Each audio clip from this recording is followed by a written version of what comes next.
Perintah Kaisar Naga. Jangan lupa like, komen, dan subscribe. RD1 Channel. Bab 3756 muncul.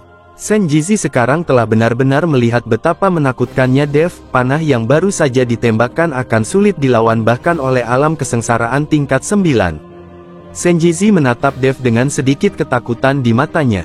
Dia tidak tahu jika dia telah menerima begitu banyak uang dari Dev, apakah Dev ingin uang itu kembali di tempat sepi seperti itu. Jika Dev ingin kembali sekarang, Senjizi mungkin tidak akan berani kentut. Dev menatap Senjizi yang tertegun, tersenyum ringan dan berkata, "Kamu harus membantuku bekerja bahkan setelah menerima uangku.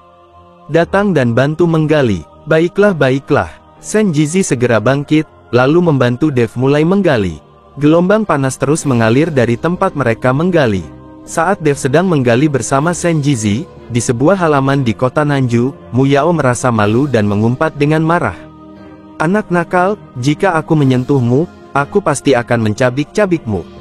Tubuh Mu Yao terbakar berkeping-keping oleh api, dan wajahnya menjadi hitam. "Pamanmu, wanita tertua ada di sini dan sudah lama menunggumu." Saat ini, seorang pemuda dari keluarga Mu melangkah maju dan berbisik. Ketika Mu Yao mendengar ini, dia buru-buru berjalan menuju ruang tamu bahkan tanpa sempat mengganti pakaiannya. Di ruang tamu, Bibi Mukui sedang duduk tegak dengan ekspresi muram. Merindukan. Melihat ini, Mu Yao buru-buru melangkah maju untuk memberi hormat.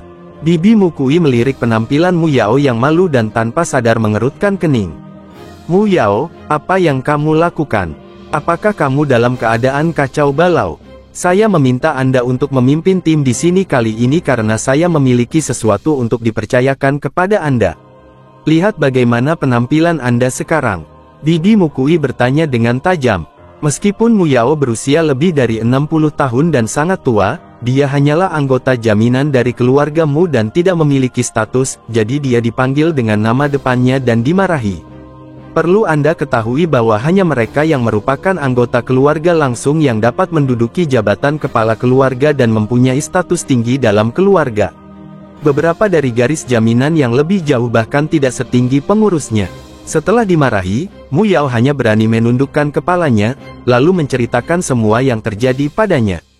Ketika Bibi Mukui mendengar bahwa Mu Yao dibuat berantakan oleh kultivator tingkat ketiga di alam kesengsaraan, dan bahwa dia dapat mencapai sumber api, matanya langsung menyipit. Karena dia tahu bahwa kekuatan Dev adalah alam kesengsaraan tingkat ketiga, dan dia juga memiliki sumber api pamungkas. Dev menggunakan sumber api pamungkas untuk memecahkan teknik penyegelan esnya pada saat itu. "Pemuda yang kamu temui adalah orang yang membunuh Kuier. Namanya Dev, dan dia juga orang yang dibunuh oleh Demon Sealing Alliance dengan pengorbanan 100 tahun. Bibi Mukui mengertakkan gigi dan berkata, Apakah itu dia?" Mu Yao tertegun, "Wanita tertua membawa kita ke sini hanya untuk membunuh orang itu, kan?" "Ya, tapi kamu harus merahasiakannya. Bagaimanapun, orang ini adalah orang yang telah disembah dan dibunuh oleh aliansi penyegel iblis selama ratusan tahun. Jika orang lain mengetahui identitasnya, seseorang pasti akan bertarung dengan kita.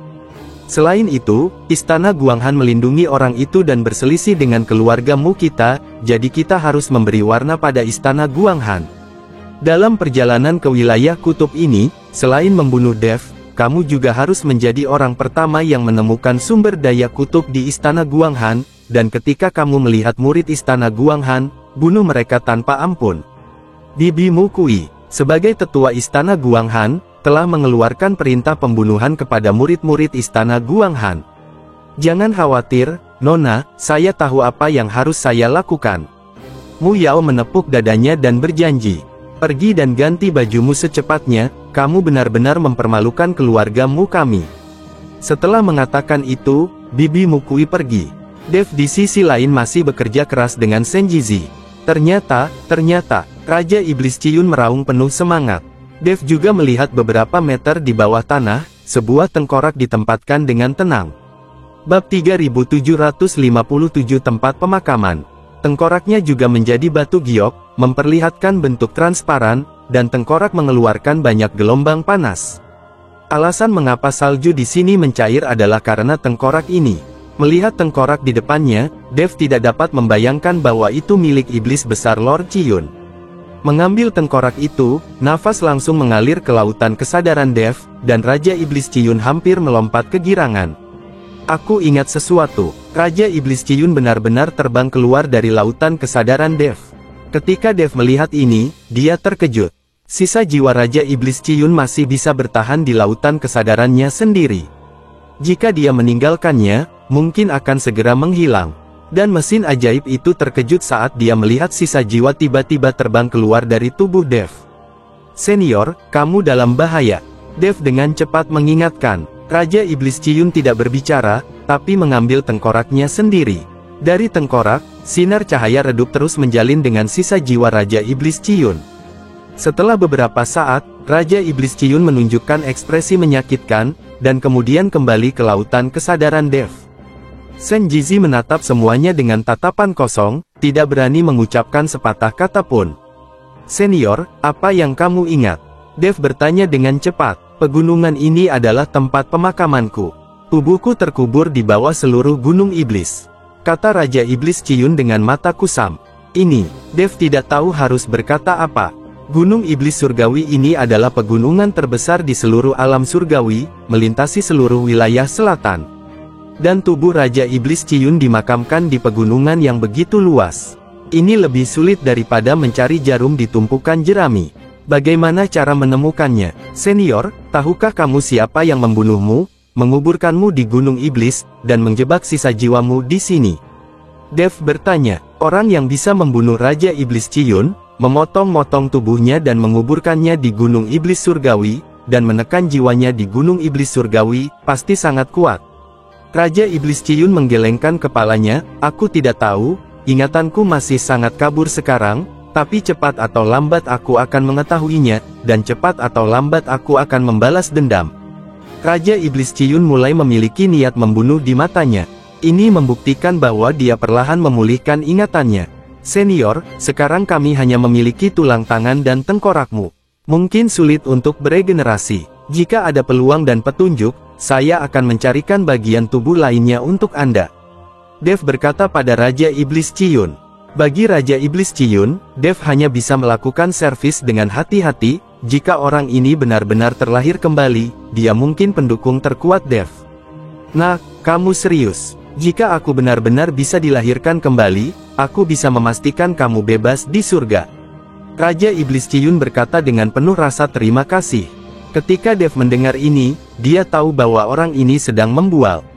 Ada begitu banyak tuan di surga, dan masih banyak surga di langit, dan Raja Iblis Ciyun hanya ada di surga ke-9. Jika dia benar-benar hebat, dia tidak akan dibunuh atau dipotong-potong untuk menekannya. Tapi, menjadi tak terkalahkan di dunia para dewa dan manusia serta membantunya naik akan sangat bermanfaat bagi Dev. Setelah meninggalkan lembah Suexi, Dev akan kembali ke istana Guanghan. Misi Senjizi telah selesai, dan dia akan terus menghasilkan uang di kota Nanju. Rekan Tao, meskipun saya tidak tahu identitas Anda, tetapi dengan senjata ajaib yang Anda bawa, saya yakin Anda pasti bukan biksu biasa. Saya punya 20 koin roh emas ungu di sini. Saya akan memberikan semuanya kepada Anda. Semua yang saya lakukan sebelumnya dianggap membantu. Saya juga ingin menjadikan Anda teman. Senjizi tidak bodoh, dia selalu takut jika dia menipu uang Dev akan membalas dendam. Terlebih lagi, menghabiskan sedikit uang ini untuk berteman dengan orang-orang seperti Dev layak dilakukan. Melihat penampilan Senjizi, Dev tahu bahwa orang ini ketakutan setelah melihat kemampuannya. Ambil saja uangnya, kamu pantas mendapatkannya, dan aku tidak akan merepotkanmu untuk uang sekecil ini. Mungkin aku akan mengganggumu lagi sebentar lagi. Lagi pula, kamu lebih familiar dengan tempat ini. Dev berkata sambil tersenyum tipis. Bab 3758 Kesalahpahaman. Setelah mendengar ini, Senjizi segera mengumpulkan koin roh, dan kemudian berkata sambil tersenyum, tidak masalah, saya yang paling akrab dengan area ini. Jika Anda membiarkan saya memimpin, saya pasti akan bebas. Setelah mengucapkan selamat tinggal pada Senjizi, Dev kembali ke istana Guanghan. Saat itu sudah larut malam, Dev awalnya ingin kembali ke kamarnya untuk beristirahat, tetapi dia tidak menyangka bahwa penguasa istana Guanghan sudah menunggunya. Tuan Dev, Anda pulang terlambat. Apakah ada yang salah? Jika Anda ingin memenuhi suatu kebutuhan, saya telah mengatakan bahwa saya, murid Istana Guanghan, dapat memilih apapun yang Anda inginkan, jadi Anda tidak perlu malu. Pemilik istana bertanya pada Dev. Ketika Dev mendengar ini, dia dengan cepat menjelaskan, kepala istana salah paham. Saya baru saja pergi ke kota Nanjing untuk membeli beberapa barang. Karena bepergian ke daerah kutub berbahaya, Anda harus bersiap terlebih dahulu. Bagaimana keuntungan Tuan Dev? Pemilik istana bertanya. Tidak buruk, barang yang kubeli seharusnya berguna di jalan.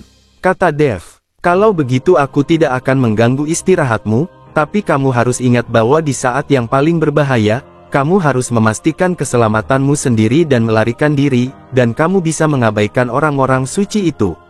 Saya juga akan meminta mereka untuk bekerja sama dengan Anda sebanyak mungkin.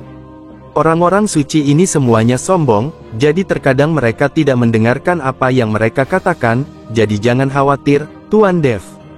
Kata pemilik istana kepada Dev. Saya mengerti, saya tidak akan peduli.